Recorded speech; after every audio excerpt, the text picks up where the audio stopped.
But then make sure you subscribe. It's the ultimate 20-minute heavy bag workout. It's round 2, redone. Voiceover and new graphics.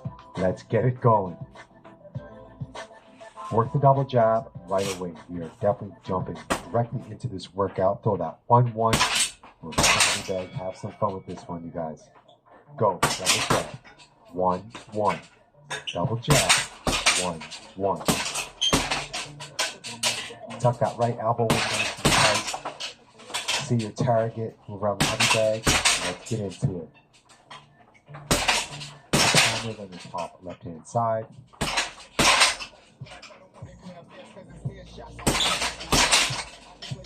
This is short style workout, so you want to put as much energy as you can into every punch right away as soon as you feel the rhythm. The body works the head on that double jab, and then put some power into it once you feel the rhythm. That lead punch is the double jab.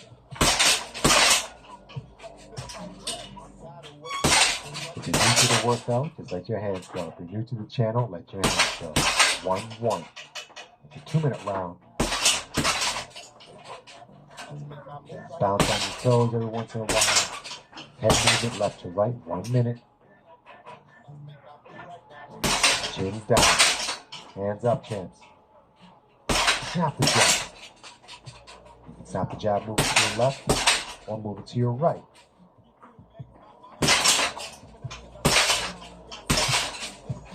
You're working at around 60 to 70% effort if you're new. On the channel for a minute, you're working already at 70 to 80% effort. And that's at your max. Less than 30, guys. You working it, ladies. I know you're out there. Body, head, head, body. And that's how you want to stop in 10 seconds.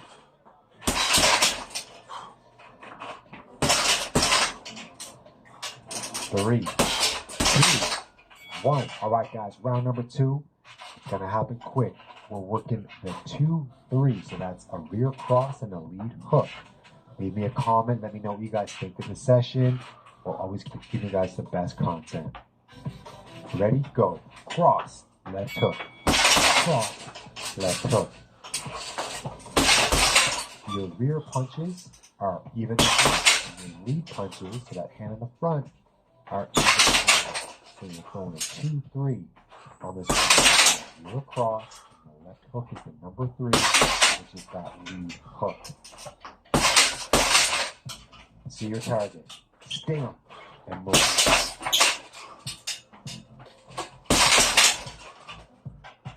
How this combination works, you're taking a point coming in, and your right hand's landing with the right amount of power just as they enter your range. So time them with the right hand.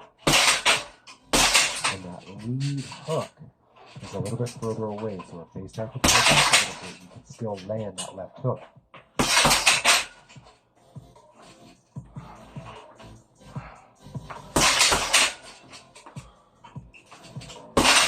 Work on picking up more distance, less than a minute.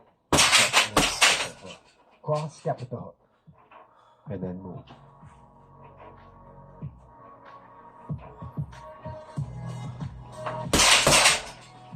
Get that fight scenario. And go to the left hook, and pivot to your left, and then step back to your left. 30 seconds. Really confident. 2-3, right hand, left hook. You can throw the right hand to the bottom of the head. Snap the left hook, power and speed. You can duck in, duck out, slip right to the left. 3, 2, 1. That's what I'm talking about, guys. Good work. Beautiful work. Round number 3, we're working the 1-1, 2-3-2, which is a double jab, and a right hand, left hook, right hand. So you can work those punches and bunches. Set them up with the double jab, and then throw that 2-3-2 with power and speed. Set them up. The double jab, punches and bunches. Move. 1-1. Slide pause if you want. 2-2 or 1-1. 2-2. Speedy combination.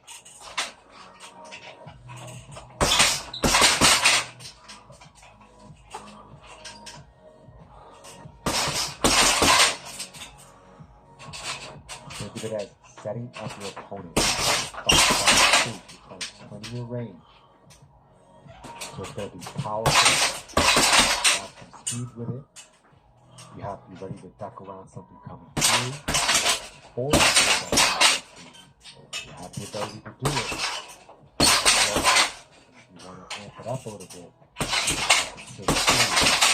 So it could be a 1-1-2-3-2. Right uppercut. Hook. You want to add a little bit of flavor. Double jab, 2-3-2, 3. Phenomenal punches and bunches combination.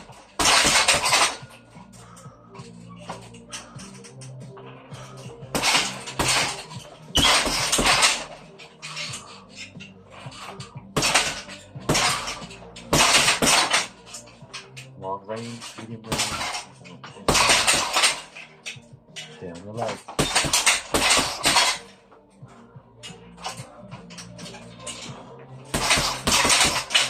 Little pause after that double jab. It could be a 1-1-2-2. You can see if you want it, or change the tempo, change the tempo. One combo with multiple flavors, right? It's a different taste. You want to make sure you're always mixing it up. 4, 3, 2, 1. Good work. Rest. It's going to go quick, guys. Round number 4. Energy in the heavy bag. Squat. 1-2, 1-2. Squat. Hook, hook, hook, hook. Squat. 1-2, 1-2. Squat. 3-4, 3-4. Straight. Ready, go. Squat. 3-4, 3-4. Squat. 2-1-2. Squat. 3-4, 3-4. So it doesn't really matter. Squat. 45 seconds. I need you to do this for that work. That's why I do what I do for you guys. I don't need I'm only setting some new points. You have to build your own capacity. So let's go. Outwork me. Coming up to 10 seconds. Stamina. Will. 2, 1. Rest. 10 seconds only. Then we're going to do the exact same thing. 50-second on, 10-second rest, and then a 50-second segment. Again, this is all about conditioning. 2, 1, go. 1, 2, 1, 2. Go. Hook. Squat.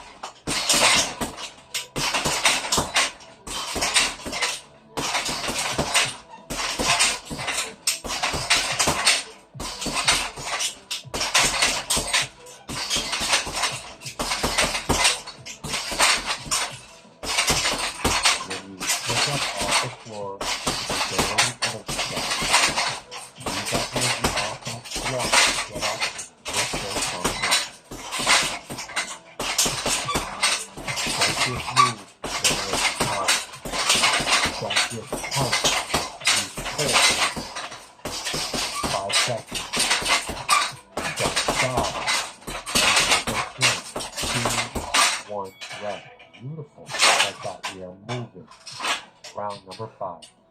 Freestyle. Whatever 3-punch combinations you guys want. Now, if you're new, jabs and crosses. Crosses and jabs. Throw in a hook every now and then. But I want speed. Fast. 3-punch combos. Go.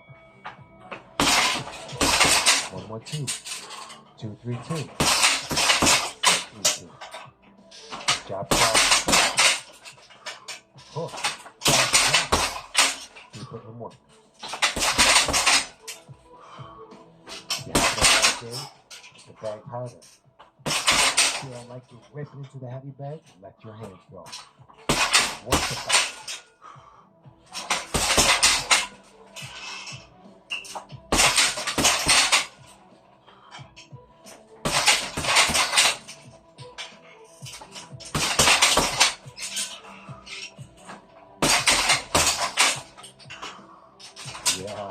pepper that hand, heavy bag. Fast hands.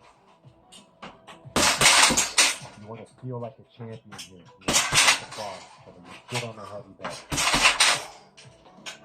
Request the crowd. Request your coach. If you don't have a coach, I'm your coach. Come on, put in the work. Let me see what you got. Less than a minute. We're working on 45 seconds. 40. 3-punch combos. Fast hands. Fast hands. You got this. Body hand. Remember, there's punches coming back, so think of slipping, covers, block, stepping in, stepping out. If you step out too far, you step out of range. Anything wrong, or keep your defense slick. There you go. Dig in there. 3, 2, 1. Amazing. 3-4 body, non-stop. You're throwing a 3-4 on your squats. Now what I want you to do is put your lead foot under the heavy bag and work the body as hard as you can non-stop. Go. All power. I need you to do this to your next lead foot under the heavy bag and I want you to take the second bag. Then come back up in the position. Reload. Let's go. 3, 4,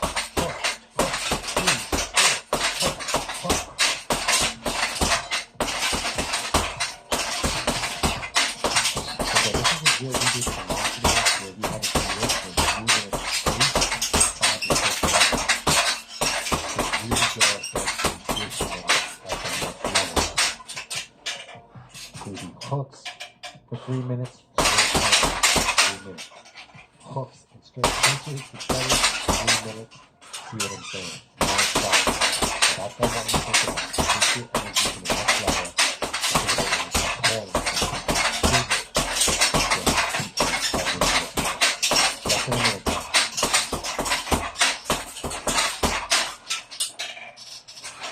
Perfection is in the preparation. Find a reason to keep going. You are too good to slow down. I need you to dig into the bag harder. Breathe when you punch. You can do this for only 20 more seconds. Dig in. Break it down barrier. Powering through. Empowered. Whatever words you need to use for the next 7 seconds. Think about it and finish strong.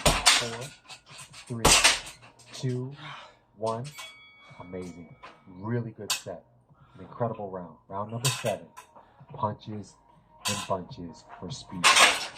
Now again, here, I want you to think about breaking up your combinations. So it could be a 1-2, pause, 1-2, pause, 1-2. Or, if you've been in the game, you know it. Ba-ba-ba-ba, ba-ba, ba-ba-ba-ba, move. Put your hands going a freestyle formula.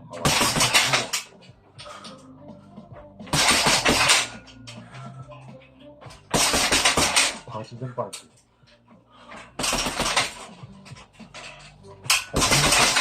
Pause. Let your hands go. Pause. Let your hands go. Move. Get back up.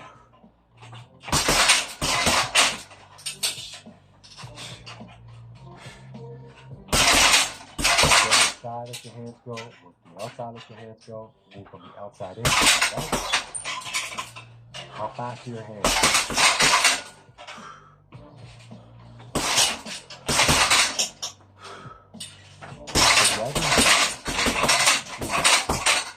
You have to find a way to dig a little bit deeper and tell your body to relax. Last round, you fatigue your system. You gotta find a way to relax and to let your hands go with speed. Look at that, 8 jabs in a row. That's what I do. So use your core to help rotate your torso is more important than that.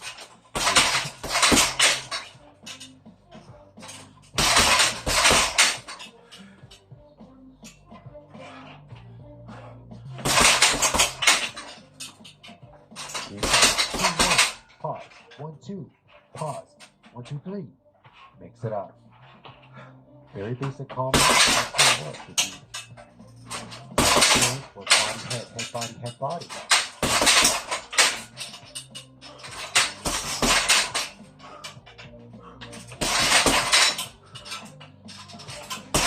Different levels.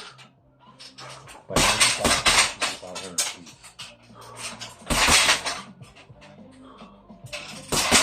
We're working on 30 seconds. Your hand speed has not changed. You are so well conditioned, you always forgot about your last round.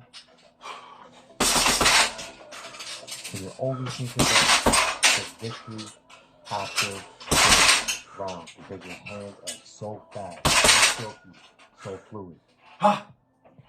Defense. 5 seconds. And time. Your final round. You guys know it. Squat, 1, 2, 1, 2. Squat, 3, 4, 3, 4. Squat, 1, 2, 1, 2. Squat, 3, 4, 3, 4. Ready? Finish strong. Go.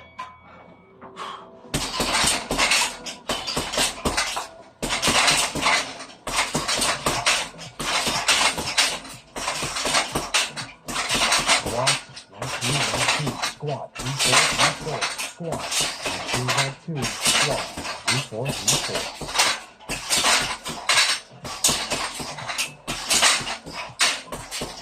Now a little faster. Yep, that's right. 30 seconds. Remember, we talked about this. If you're in the gym together, I will make you work 3 to 5% harder. So that's what I want you to do. 3 to 5% harder. If you're working this hard, what if somebody else is working harder than you? You don't want that because mentally you want to outdo the competitor. 2, 1, go. It's the mental breaking point that you have to push it in. HitBarElevate.com. Make sure you guys check it out. Phase 2, ready, go. Squat, 1, 2, 1, 2. Squat, 3, 4, 3, 4. Squat, 1, 2, 1, 2. Squat, 3, 4, 3, 4. You know what to do.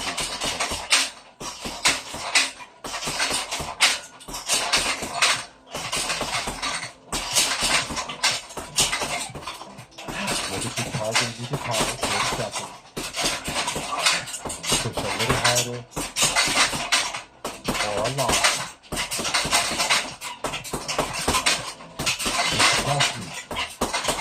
Express yourself more important. You're sweating, you're tired, but you still want more. 5, 4, go harder. 3, 2, 1, and time. You guys will know. Make sure you subscribe to the channel, please, guys. We got to take it up. Hit the notification bell so you know these bad boys are coming out. And of course, check out Nate Bar. It's a real pleasure. I went to school with a bunch of guys from Hong Kong, so I saw your stuff from like way back when because it was so popular. And it's interesting because all your comedy was always based around race and ethnicity and all that sort of stuff. And the world has evolved all the time. Right? How do you see the landscape of comedy and all of that stuff nowadays? Well, I always, whatever's taboo is kind of one of the fun stuff to talk about. You know, you want to bring it up just to get a reaction. You don't even have to have a joke ready sometimes. You bring, and then blah blah blah, and they're like, ooh, and then you go, okay, I'll do something now. You know, it's your job is to ruffle feathers, right? It's interesting you say that. I think most comedians of my generation and younger would shy away from that. Why is it that your generation saw it as ruffling feathers and mine and younger would say, no, you don't want to ruffle feathers, you want to be sensitive?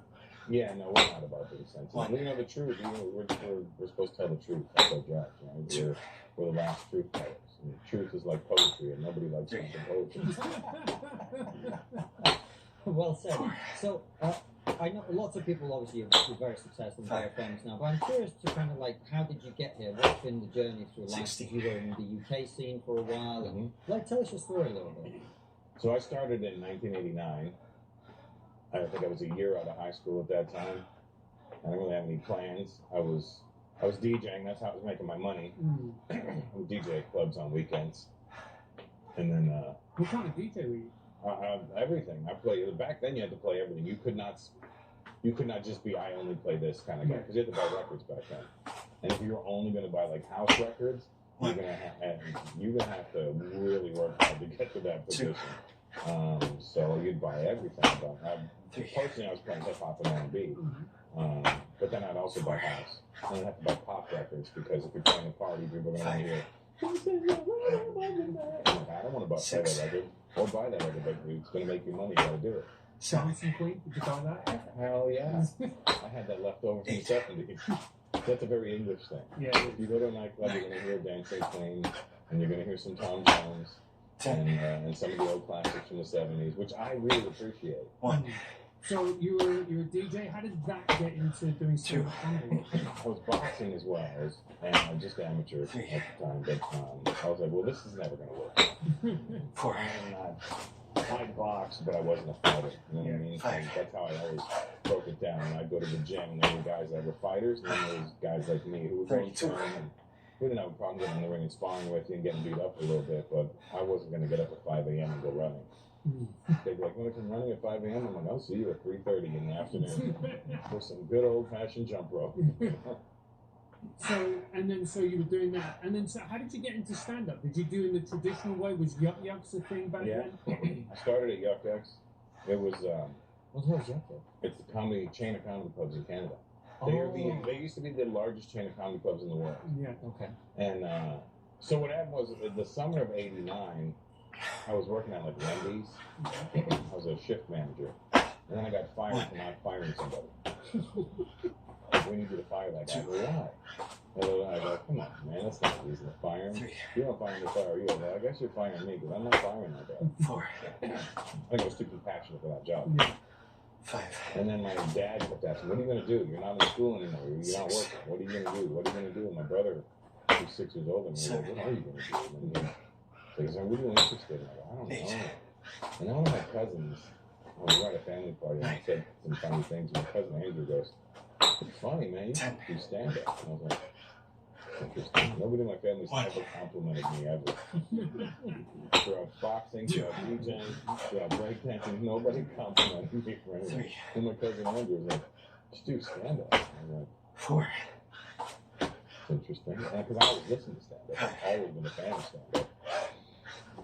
I've been listening to it since the 70s, so 48. it wasn't like I didn't understand what stand-up was. But I'd never actually seen it live. I saw it in 1986.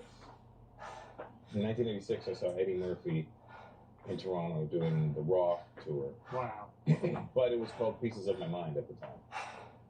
When he was touring, it was called Pieces of My Mind. And when he recorded it and released it, it was called Raw.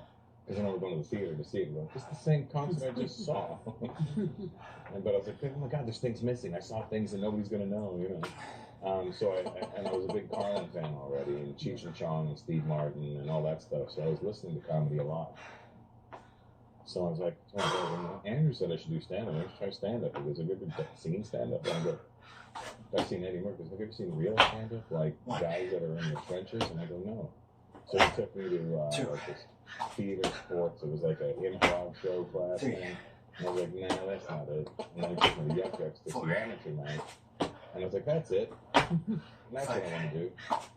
And he goes, okay, well, figure out how to do it. And I go, all right. So I asked somebody, how do you get on? They tell me how I call the number. And at 9 a.m. on 8. this day, and put your name in, and then you'll get a call back, and you'll check the voicemail to see if you're on. So I did, and that's how I got my first spot. And I was terrible.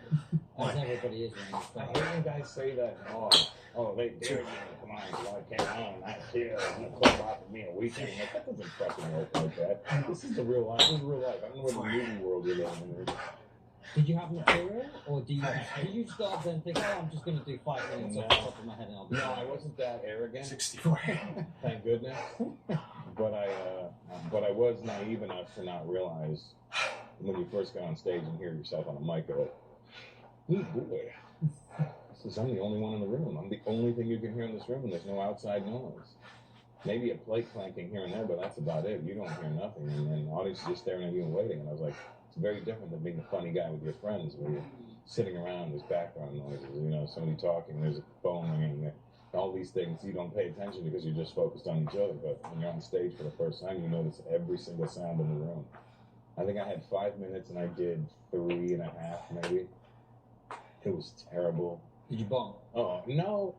Funny enough, I mean, I probably did, but I remember it differently. Yeah. And then they offered you a week. Yeah, then I started headlining doing arenas a week later. So when I did Wembley in '89, So you didn't quite bomb. You got some laughs, right? I got a chuckle or two. Yeah. And I was like, oh, I like that. That's the good stuff. I got to figure out how to get more of that. Yeah. And I came back again a week later, and I got more chuckles. But I did less time. I think I did 2.5 that night. Yeah. I got the chuckles. I was like, oh, that's great. Bye, good night. I was like, well, I get 2.5 left. I go, oh, that's good. That's good. I got the laugh, right? I just wanted to get the laugh. And then I started doing it more and more often until you start to figure out you do the amateur circuit, and people are like, hey, I got a room out in Bowmanville on Tuesday nights, and there's no money, but they pay you chicken wings and free sodas, and they have a go-kart track, and they let us drive around the go-kart track. I'm 19, I'm like, hell yeah, that's amazing. And then, so you then went on to circuit professionally in Canada. You were earning money. What made you want to go to the UK? Well, I was on the circuit in Canada. I just started getting on the circuit. You understand? I started in '89. There was guys coming in like after me and moving up and moving on after me. What the fuck is going on? And I remember in '93, I think I went to this comedy competition, and I had the best set of the night, but I lost. And I remember 3 guys that beat me, and I go, how the fuck did they beat me? They were all terrible. Not terrible, but I'm like, and then they were like, I go, how did I lose? They go, you did somebody else's joke on stage. And I was like, what the fuck? Which joke? And they told me which joke, and a friend of mine was like, yo, what's really funny? This show and blah, blah, blah. You should talk about that. And I go, oh, that's good, yeah. And I took his advice, and I took that joke, and that's how I lost that competition. I was like, motherfucker. I remember it was '93, they were giving away a cell phone. I was like, a cell phone? That's amazing. I remember the 3 comics. It was Matthew Boylan, he won. He was from Montreal, and Ian Sirota, he came in second, and Jack Norman came in third. And I was like, motherfuckers, Yeah, I think you won that one. I think I played the long game. I played the long game. So, what was your first, like in every career, there are some big breaks. What was your first one where you were like, comedy now? Okay, this is real now. Okay, so '95, I did my first special. 6 years in, there was a show called Comics in Canada, and CBC produced it. And they would take like, I think 8 comics, and they'd give you a 30-minute special. But half of it, so it's 22 really. And you'd have to do half stand-up, half sketch. What? Yeah. So I did sketches, and the sketches were bumpers before the commercials. So I did that, and then when it aired, they suddenly got flooded with like fan mail. Like, who is this guy? Who hasn't seen girls sending photos of themselves? And I was like, this is awesome. What's going on right now? And then they had people calling in, telling them they're going to boycott the CBC if they ever play me again and stuff like that. So it was like, it was this whole thing that happened in Canada, and some like Indian newspaper out of Vancouver, the guy was like, if you want to get the whole Indian community, this is another, like, the guy there, and CBC calls me in, and I'm like, I'm thinking I'm in trouble. So we got this letter from this guy in the newspaper in British Columbia who says he's going to get people to boycott the CBC, and I'm like, this is what's over for me. He goes, you know how good this is? 100. You know what that means? You're making waves, kid. I'm like, what, really? And What was the nature of the complaint? He's racist. He's not. They didn't know. Text. It's okay. Like if I'm like, talking to a Chinese guy, and he's like, yeah, so there it was at the mall. I'm like, well, do you picture a Chinese person right now? No. You have to go into something that makes you If I'm trying to tell you a story, I need to take you to the place. And if I'm just gonna draw an outline and not color it in, then I'm not really gonna give you much of a story. You need the details. The devil's in the details. But it's interesting that you say that, because there would be lots of people. So, for instance, if I told a story about an Indian cab driver, for instance, and I did the accent in a club, I would automatically be called racist. Well, again, it depends on how accurate your accent is. Really? Yeah, there's Do your best Indian accent. Do it. Okay, so I'll tell the story. So I was Is this one of your bits, actually? Yeah, no. This is a true story. It always makes me laugh because I was getting a cab from the station to the Manchester Comedy Store, and this Indian guy gave me a lift, and we started talking. And I'm a fan of history, and he was talking with me, and he said to me, "You know the thing? Wherever you bloody British go, you fuck things up." Yeah, And that made me laugh. Yeah, no, that wouldn't work. Because you know what happens. I realize where you went wrong. The accent. And then like when I do an accent, I kind of, my face, my body changes to accommodate that person. Yeah. It's almost like a character actor, I guess. Yeah. I mean, I'm not that deep in that shit, but like when I do it, you have to change every part about you because you're not gonna move the same way. Yeah. So I'm not gonna be like, well, it was. Your head automatically has to just depends on how close you are to these people. You're gonna have to pay attention. Chinese, it was all so don't say nothing bad, asshole. Those movements are sudden, you know what I mean? So it always everything has to, in your face, you see the face changes and stuff. I think that's how and why I got away with doing what I did. Because they knew I wasn't doing it to mock them. I was literally doing it to contextualize the story I was telling. All my Chinese and Hong Kongese friends absolutely loved it. Like, that's how I find out about your stand-up, is from the people whose accent you were doing. Right, and I get now is a lot of Russians coming up to see me because of the bit I did about Russians. About the Russians speaking back. Yeah, they speak very back. offensive. Yes, I think absolutely. you should be cancelled. Absolutely. And I threw real Russian words in it when I did it. Well, you speak Russian. Yeah, I was throwing in, little swear words that they would use. You got to do something like that for that group, so they don't think you're mocking them. They don't. He said something. Hold on, he knows something. Mm-hmm. You want to make him go. If he took the time out to learn that, I don't think he's mocking us. Yeah, he gets us. Yeah, He gets us. it's about being seen. I want to make sure people are seen, and I think that's what my generation of comics do. Hello, Piper. Have you trained your pug to do anything inappropriate? My wife has.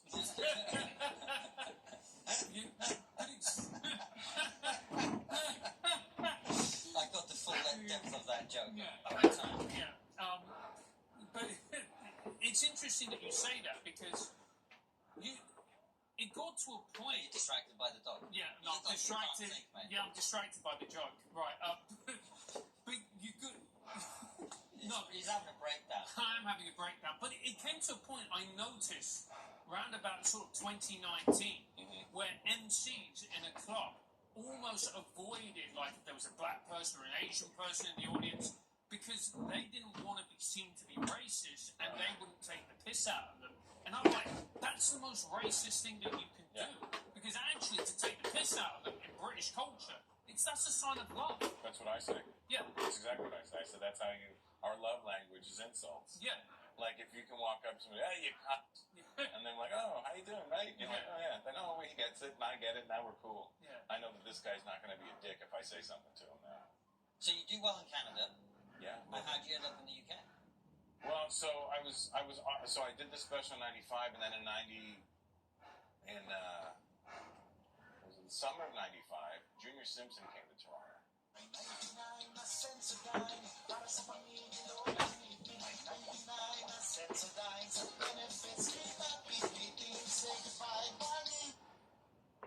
On a vacation with his then girlfriend, and he just happened to pop around like Yuck Yucks, and I happened to meet him, and I was like, hey, what are you doing? Coming from London? Oh, cool guy.